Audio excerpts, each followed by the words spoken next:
Depois que você já sabe todas as funções do potássio, sintomas de deficiência, a dinâmica do potássio no solo, como que ele chega no solo e os tipos de adubação à base de potássio, um ponto muito importante é a escolha do adubo que você vai utilizar. Apesar que no Brasil não tem jeito, mais de 90% do potássio utilizado aqui é o cloreto de potássio. O cloreto de potássio é o adubo mais utilizado. Não é à toa, ele tem uma grande porcentagem de potássio que pode passar de 60%.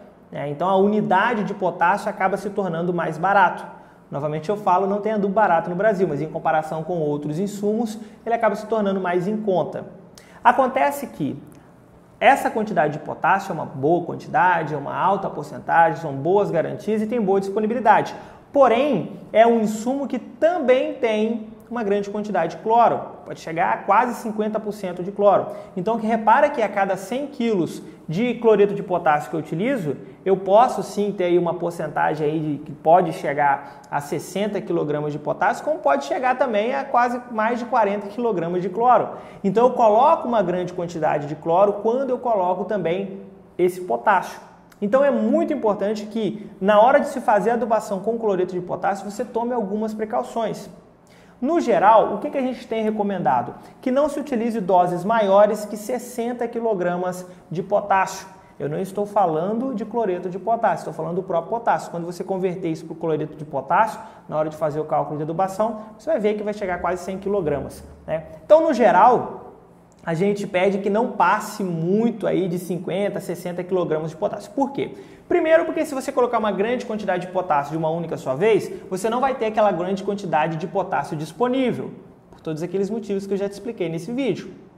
O outro motivo é a própria salinização. O cloro ele tende a ser prejudicial, a salinização tende a ser prejudicial. Tanto é que o índice salino do cloreto de potássio é alto. E quando a gente vai fazer uma adubação de plantio, por exemplo, com sementes, a gente evita que o cloreto de potássio entre em contato direto com a semente, porque ele pode desidratar a semente, Esse processo aí pode atrapalhar ou até mesmo acabar com a sua germinação.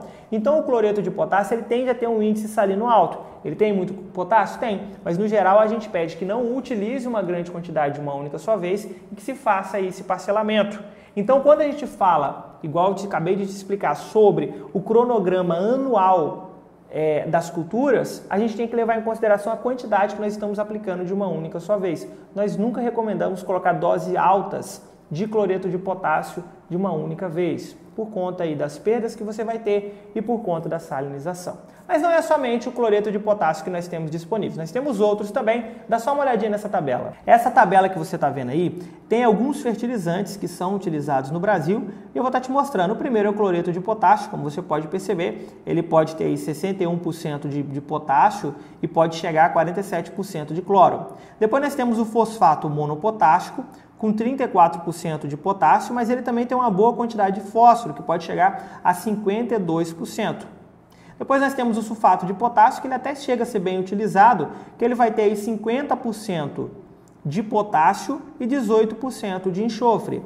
Vale lembrar que o sulfato de potássio, ele é um insumo que ele pode ser utilizado lá na adubação de formação ou na adubação de produção em cobertura, quando você não fez, por exemplo, ali uma gessagem, quando você não utilizou um superfosfato simples ou qualquer outro insumo no plantio que contém enxofre. Já que as culturas precisam de uma grande quantidade de enxofre e você já não utilizou nenhum tipo de adubo à base de enxofre, essa seria uma ótima oportunidade. O sulfato de potássio ele pode ser utilizado e além de ceder o potássio que você precisa, ele também vai ceder o enxofre. Continuando, dá só uma olhada, continuando na tabela.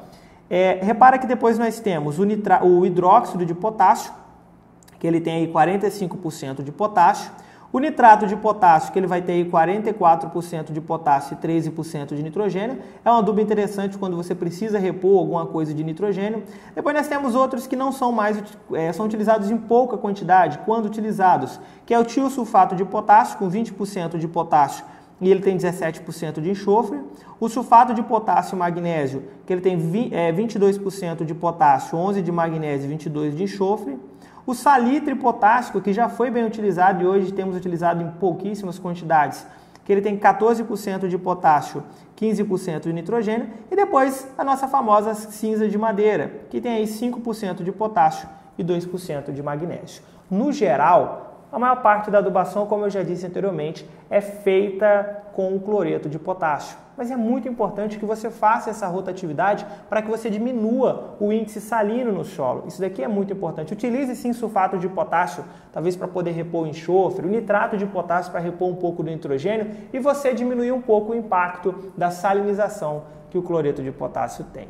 Bom, espero que você tenha entendido aí todas as funções do potássio, como que é a dinâmica do potássio no solo, como que acontece as perdas de potássio no solo, como que eu posso estar fazendo a minha adubação, quais são os tipos de adubação para a cultura anual, para a cultura perene, qual o adubo que eu posso escolher, isso aqui é muito importante. Então, se você é produtor rural e às vezes você não tem aí tanto conhecimento, talvez, sobre esse tipo de fertilidade do solo, eu te aconselho que você procure sim um técnico, procure um agrônomo para que ele possa te auxiliar. E se você é técnico, se você é agrônomo, se você presta assistência, é muito importante que você leve em consideração toda a dinâmica do potássio no solo antes de estar fazendo a sua adubação.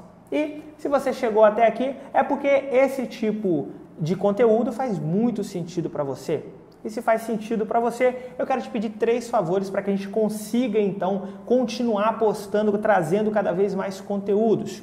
Primeiro, eu quero pedir que você compartilhe esse vídeo com o máximo de pessoas possível. A nossa ideia é levar esse conteúdo para todos os nossos profissionais, técnicos, agrônomos e, por que não, os produtores rurais, que são os protagonistas do nosso mercado.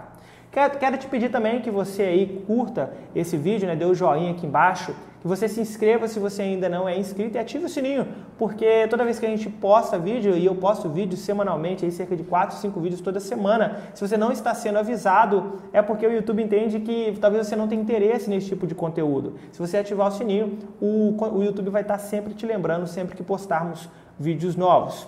E por último, se você tem interesse em se especializar nessa área de fertilidade dos solos e nutrição de plantas, eu te aconselho a conhecer o nosso curso, o CEPRAC. O CEPRAC é o principal curso de interpretação de análise de solos e recomendação de adubação, calagem e gessagem do Brasil. É um curso 100% online, tem certificado, tem suporte 24 horas para você tirar todas as suas dúvidas. Você aprende desde os princípios básicos e avançados de como interpretar a análise de solos e fazer qualquer recomendação, seja adubação mineral simples, formulada, orgânica, calagem, gessagem, fertirrigação, adubação foliar, entre outros. Se você quiser conhecer mais sobre este curso, embaixo desse vídeo tem um link, clica lá no nosso site nós vamos te dar todas as informações. Forte abraço e até o nosso próximo vídeo.